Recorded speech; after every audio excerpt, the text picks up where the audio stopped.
அலைக்கும் வரஹ்மத்துல்லாஹி வபரகாத்துஹு. சையதுனா ஜரீர் பின் அப்துல்லா ரதியல்லாஹு அன்ஹு, நான் இஸ்லாத்தை தழுவியதிலே இருந்து தம் வீட்டுக்குள் வரக்கூடாது என்று நபி ஸல்லல்லாஹு அலைஹி வஸல்லம் அவர்கள் என்னை தடுத்ததில்லை. புன்முறுவலுடன் சிரித்தவர்களாகவே தவிர அவர்கள் என் முகத்தை பார்த்ததில்லை. இந்த செய்தி ஸஹீஹுல் புகாரியிலே 3035 என்ற எண்ணிலே பதிவு செய்யப்பட்டிருக்கக்கூடிய இந்த செய்தி ஜரீர் பின் அப்துல்லா ரலியல்லாஹு அன்ஹு அவர்கள் மூலமாக அறிவிக்கப்படுகிறது. ஜரீர் பின் அப்துல்லா ரலியல்லாஹு அன்ஹு அவர்களுக்கு பெயரோடு சேர்த்து அல் பஜலி என்றும் அழைக்கப்பட்டது. பஜீலா என்பது யமன் நாட்டில் உள்ள ஒரு கோத்திரம். இவருடைய பூர்வீகமும் வம்சாவளியும் அங்கிருந்து வருவதனால் அந்த கோத்திரத்தை குறிக்கும் வகையிலே ஜரீர் பின் அப்துல்லா அல் பஜலி என்று இவர்கள் குறிப்பிடப்படுகிறார்கள். நான் இஸ்லாத்தை ஏற்றுக்கொள்வதற்காக வேண்டி மதீனாவை நெருங்கினேன். பின்னர் மதீனாவை அடைந்ததும் என் வாகனத்தை மஸ்ஜிது நபவியிலே கட்டி வைத்தேன். அதற்கு பிறகு என் ஆடைகளை சரி செய்து கொண்டேன். யமன் நாட்டு பிரஜை என்கின்ற அடிப்படையிலே எனக்கென்று இருந்த காப்பு உள்ளிட்ட அணிகலன்களை எல்லாம் அணிந்து கொண்டேன். பிறகு நேராக மஸ்ஜிது நபவிக்குள் நுழைந்தேன். அன்று வெள்ளிக்கிழமை ஜும்ஆ தொழுகை அல்லாஹுடைய தூதர் ஸல்லல்லாஹு அலைஹி வஸல்லம் அவர்கள் ஹுதுபா பேருரை நிகழ்த்தி கொண்டிருந்தார்கள். நான் உள்ளே நுழைந்ததும் அவர்களுக்கும் எல்லோருக்கும் சேர்த்து அஸ்ஸலாமு அலைக்கும் என்று முஹம்மது கூறிவிட்டேன். முஹம்மது கூறிவிட்டு நான் அமர்ந்திருந்தேன். எல்லோரும் என்னையே பார்த்தார்கள். ஏன் எல்லோரும் என்னையே பார்க்கிறார்கள் என்று மனதுக்குள்ளே எண்ணிக்கொண்டு அருகாமையிலே இருந்தவரிடத்திலே ஏன் எல்லோரும் என்னை திரும்பி பார்க்கிறார்கள் என்று கேட்டபோது அதற்கு என் அருகாமையிலே இருந்தவர், ஆம், யமன் நாட்டின் மிகச்சிறந்த மனிதர் இப்போது உங்கள் மத்தியிலே முஹம்மது கூறியவாறு இந்த வாசல் வழியாக உள்ளே நுழைவார் என்று அல்லாஹுடைய தூதர் ஸல்லல்லாஹு அலைஹி வஸல்லம் அவர்கள் நீங்கள் நுழைந்த வாசலை சுற்றி காட்டினார்கள்.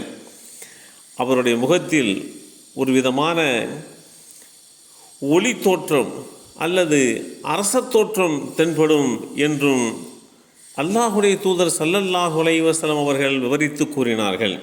அதனால்தான் எல்லோரும் நீங்கள் வந்ததற்கு பின்பாக உங்களையே பார்க்கிறார்கள் என்று தெளிவுபடுத்தப்பட்டது. ஹிஜ்ரி 10ஆம் ஆண்டு அல்லாஹுடைய தூதர் ஸல்லல்லாஹு அலைஹி வஸல்லம் அவர்கள் இறுதி நாட்களில் இஸ்லாமிய மார்க்கத்திற்குள்ளே நுழைந்தவர்கள். இந்த நிலையில்தான் இவர்கள் இஸ்லாமிய மார்க்கத்திலே இணைந்தார்கள். ஜரீர் பின் அப்துல்லாவோடு சேர்ந்து சுமார் அவருடைய கோத்திரத்தை சேர்ந்த 150 நபர்கள் வந்தார்கள். இந்த 150 நபர்களும் அல்லாஹுடைய தூதர் ஸல்லல்லாஹு அலைஹி வஸல்லம் அவர்களோடு ஜும்ஆவை நிறைவேற்றியதற்கு பின்பாக அனைவருமே அல்லாஹுடைய தூதர் ஸல்லல்லாஹு அலைஹி வஸல்லம் அவர்களை சந்தித்தார்கள். நபி ஸல்லல்லாஹு அலைஹி வஸல்லம் அவர்கள் ஒரு விரிப்பை எடுத்து ஜரீர் பின் அப்துல்லா அவர்களுக்காக வேண்டி விரித்து அதில் உட்கார சொன்னார்கள். காரணம், யமன் நாட்டினுடைய அரச குடும்பத்தை சேர்ந்ததனால் அவருக்கு இத்தகைய மதிப்பு வழங்கப்பட்டது என்கின்ற அடிப்படையிலே அல்லாஹுடைய தூதர் ஸல்லல்லாஹு அலைஹி வஸல்லம் அவர்கள் இப்படி ஜரீர் பின் அப்துல்லா அல் பஜலி அவர்களுக்கு மரியாதை செய்தார்கள். ஜரீர் பின் அப்துல்லா ரலியல்லாஹு அன்ஹு அவர்கள் அல்லாஹுடைய தூதர் ஸல்லல்லாஹு அலைஹி வஸல்லம் அவர்கள் இந்த மண்ணை விட்டு மறைவதற்கு சுமார் 40 நாட்களுக்கு முன்பு தான் இஸ்லாத்தில் இணைந்தார்கள். இருந்த போதிலும் காலமெல்லாம் அவர்களுடைய மனதுக்குள்ளே வருத்தத்தை ஏற்படுத்தி கொண்டிருந்த ஒரு சரியான காரியத்துக்கு தீர்வாக இவர்கள் அமைந்தார்கள். அதெல்லாம் இவர்களுடைய வரலாற்றிலே மிகப்பெரிய ஒன்றாக பார்க்கப்பட்டது. ஹஜ்ஜத்துல் வதாவின் போது அல்லாஹுடைய தூதர் ஸல்லல்லாஹு அலைஹி வஸல்லம் அவர்கள் மக்கள் முன்னிலையிலே பேச முற்பட்ட போது மக்களெல்லாம் ஒருவருக்கொருவர் பேசி கொண்டிருந்தனர். அந்த வேளையிலே ஜரீர் இப்னு அப்துல்லா அவர்களை பார்த்து, ஜரீர், மக்களை அமைதிப்படுத்துங்கள், நான் பேச வேண்டும் என்று கூறுங்கள் என்று சொன்னார்கள் என்கின்ற செய்தியையும் நபிமொழி தொகுப்புகள் தெளிவுபடுத்துகிறது. எத்தனையோ பெயர் பெற்ற புகழ்பெற்ற நபித்தோழர்கள் இருந்தும் அத்தகைய வாய்ப்பை ஜரீர் இப்னு அப்துல்லா அவர்களுக்கு அல்லாஹுடைய தூதர் ஸல்லல்லாஹு அலைஹி வஸல்லம் அவர்கள் வழங்கினார்கள். ஃபுராத் நதிக்கரையோரம் வாழ்ந்து ஹிஜ்ரி 51ஆம் ஆண்டு சிரியாவுக்கும் ஹைராவுக்கும் இடையில் இருக்கக்கூடிய குர்கிசியா என்ற நகரில் இவர்கள் மறைந்தார்கள்.